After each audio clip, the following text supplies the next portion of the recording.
Bom, galera, eu preparei aqui uma aula de queda livre para a gente poder discutir algumas coisas que são importantes a respeito do movimento variado, das aplicações das fórmulas, porque muitas vezes a gente acaba se perguntando qual seria a fórmula correta para resolver um problema. E se você se identifica com esse tipo de dúvida, se você, na hora de resolver alguma questão, de pensar na solução do problema, não sabe qual seria a equação correta para você utilizar naquele problema específico, vamos ver se a gente consegue resolver esse tipo de problema agora.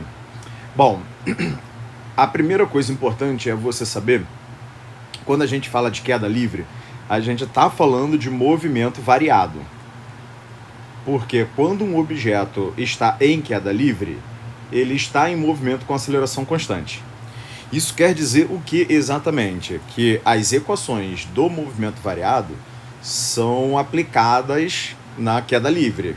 As equações do movimento variado seriam as equações tradicionais para o deslocamento de um corpo. É essa equação para calcular a velocidade em função do tempo. E tem uma terceira equação que na verdade não é bem uma terceira, seria simplesmente uma mistura das duas equações de cima, mas ela é igualmente importante porque ela facilita muito nosso trabalho, que seria a equação de Torricelli. Então essas aqui são as equações do movimento variado. Se você tem curiosidade de saber de onde que essas equações surgiram, por que elas são dessa forma, de onde elas vieram, aí já é uma outra aula, é uma outra discussão. A gente precisa partir daqui para a gente poder falar sobre queda livre e queda dos corpos. Bom, então uma coisa importante que eu queria trazer para vocês é que a gente vai precisar fazer umas modificações. Essas modificações seriam necessárias apenas para facilitar a interpretação da questão. Por exemplo, a aceleração, que é representada pela letra A, vai passar a ser representada pela letra G. As duas letras significam a mesma coisa, as duas representam acelerações. Mas o G especificamente fala da aceleração da gravidade, que no nosso planeta é aproximadamente 10 metros por segundo ao quadrado. Então você vai trocar, onde tiver a letra A, você vai trocar por G. E outra coisa também que eu acho que vale a pena a gente comentar aqui, é que o deslocamento, representado pelo ΔS, que está presente tanto na primeira como na terceira equação, também precisa de uma substituição. Quando um objeto cai, o deslocamento vai ser simplesmente chamado de altura. Então nós, a partir de agora, vamos modificar um pouquinho essas equações daqui de cima. Onde tiver ΔS, eu vou colocar o H, e onde tiver aceleração, eu vou colocar o G. E isso vai fazer com que essas equações agora se transformem nessas aqui, ó. A primeira vai ficar H igual V0 vezes T mais G vezes T ao quadrado dividido por 2. A equação do meio, V igual a V0 mais GT. E a equação de baixo, V ao quadrado igual V0 ao quadrado mais 2GH. O que eu queria que vocês conseguissem perceber é que não são três equações novas, são as mesmas equações de cima. A única diferença é que ela está usando uma roupa diferente. A gente está trocando as letras para que fique mais fácil na hora de fazer a interpretação. Tá bom? E outra coisa importante é o sinal da gravidade. Muita gente diz que se o objeto estiver caindo, a gravidade é positiva. Se o objeto estiver subindo, a gravidade é negativa. Você pode até usar isso como um recurso para você utilizar e resolver algumas questões, mas é importante ressaltar que não é exatamente por causa disso. Tem muita gente que pensa, enquanto o objeto está subindo, a gravidade é negativa. Quando ele chegar no ponto mais alto e inverter o movimento, a gravidade dele vai passar a ser positiva. Não. E isso confunde muito as pessoas. O que você precisa ter na sua mente é que o que muda a partir do momento em que o movimento se inverte, ele estava subindo e agora vai descer, não é a aceleração, é a velocidade. Então, a partir do momento que o objeto estava subindo e começou a descer, não é a gravidade que vai trocar de sinal, é a velocidade que vai trocar de sinal. Os dois ficariam, nesse caso, negativos. E isso caracteriza o movimento acelerado. O movimento acelerado é quando a aceleração e a velocidade têm o mesmo sinal. Então, se isso ainda tiver um pouco confuso para vocês, vamos esperar um pouquinho só, que quando a gente estiver no desenvolvimento de algumas questões, eu acredito que isso fique mais fácil da gente visualizar, da gente entender, tá? Bom, então vamos pensar o seguinte. Eu vou dar aqui o meu primeiro exemplo para a gente poder resolver. Exemplo número 1. Imagine que exista um objeto que está aqui em cima, inicialmente em repouso,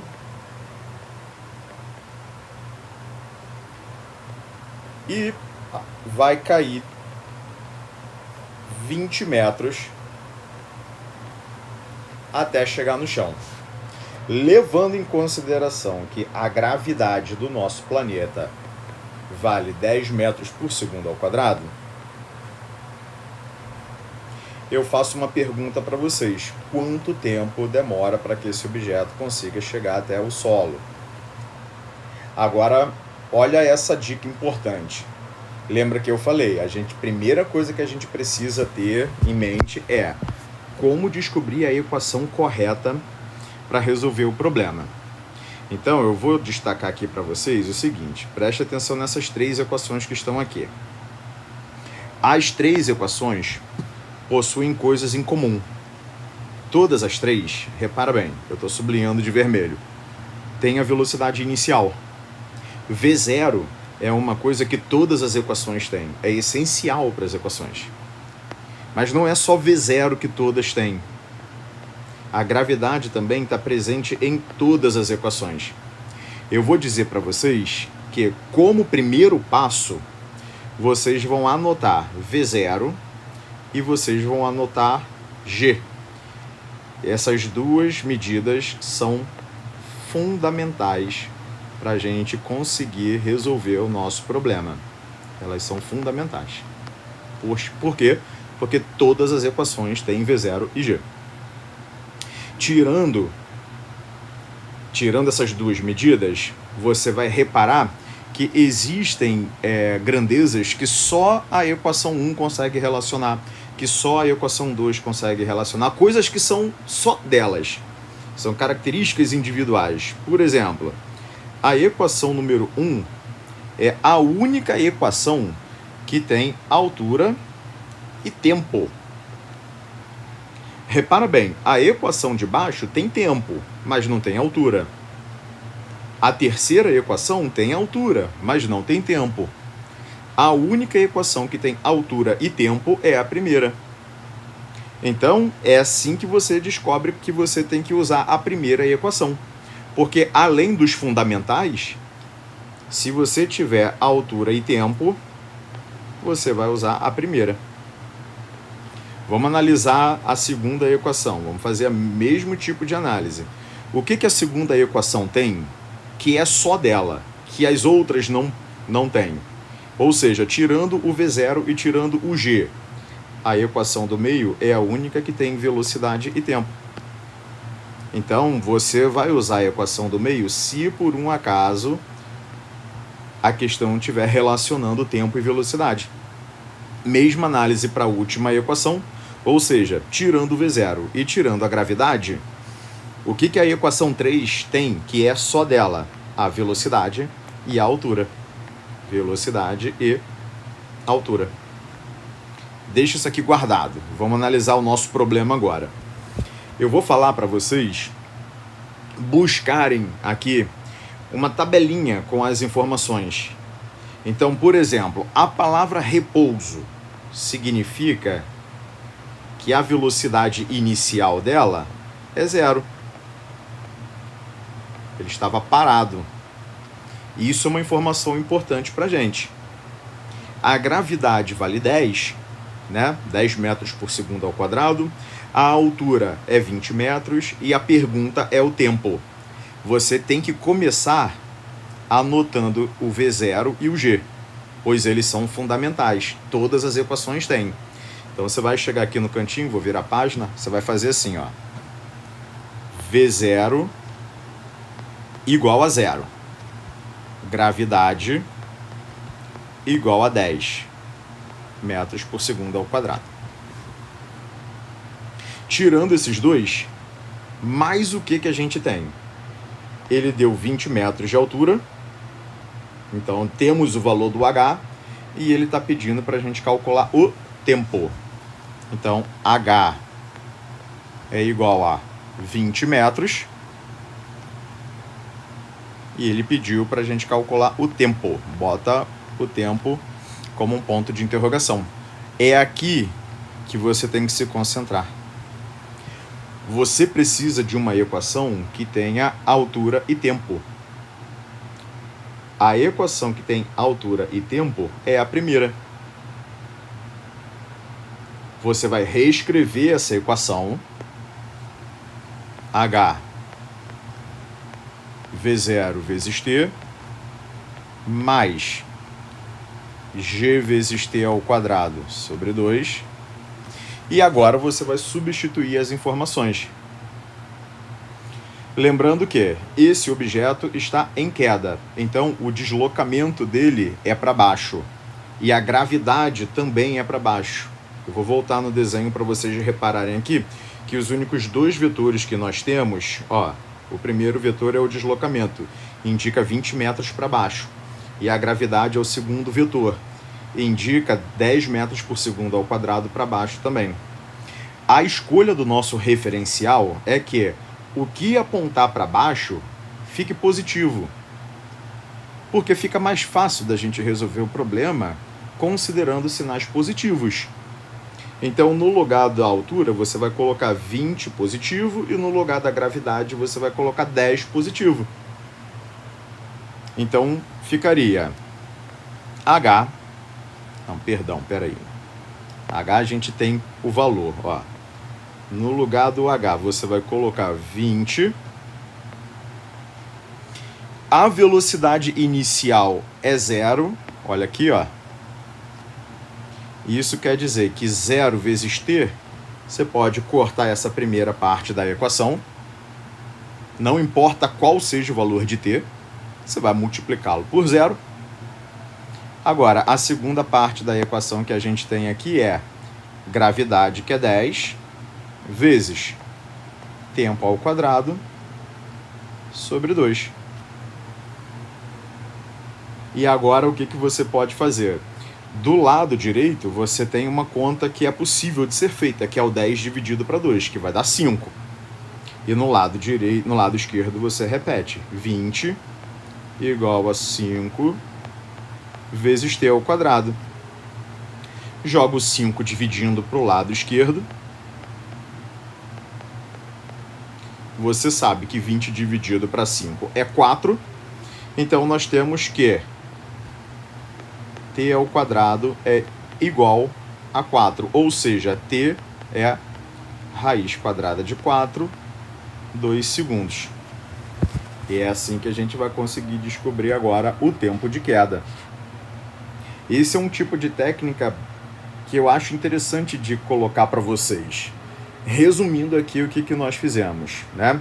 Temos aqui esse conjunto com 3 equações e é importante você notar que as 3 equações possuem coisas em comum. O fato das 3 possuírem valores de V0 e de G. Mas existe uma coisa que só a primeira equação tem, altura e tempo. Existe uma coisa que só a equação do meio tem, velocidade e tempo. Existe uma coisa que só a terceira equação tem, velocidade e altura. E são essas coisas que só elas possuem que determinam que elas devem ser utilizadas. Tá? E para terminar o nossa primeira aula de queda livre, eu gostaria já de colocar para vocês um macetezinho chamado relação de Galileu. A relação de Galileu é uma alternativa para a gente resolver problemas sobre tempo de queda. Relação de Galileu. Eu vou pedir para vocês escreverem a seguinte relação: 5, 15, 25, 35, 45 e assim por diante. Acredito que vocês já tenham entendido a lógica da sequência e que depois do 55, o próximo valor seria o 65, depois o 75 e assim sucessivamente. O que você pode fazer usando essa sequência para resolver um problema tipo esse aqui que a gente acabou de fazer? É só você reparar na altura do objeto. Ele caiu de 20 metros. Então eu vou falar para vocês pegarem os valores dessa tabela e vocês irem somando ele em sequência até vocês encontrarem a altura que o problema deu para gente, que no caso do exercício anterior seria 20. Então, por exemplo, o primeiro número da sequência é 5. Você vai somar com o segundo número da sequência, que é 15. 5 mais 15 dá 20. A gente já descobriu, a gente já chegou na altura que o problema forneceu a gente? Sim.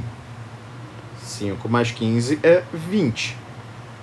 Isso significa que se você somou dois números da tabela, significa que ele levou 2 segundos para cair.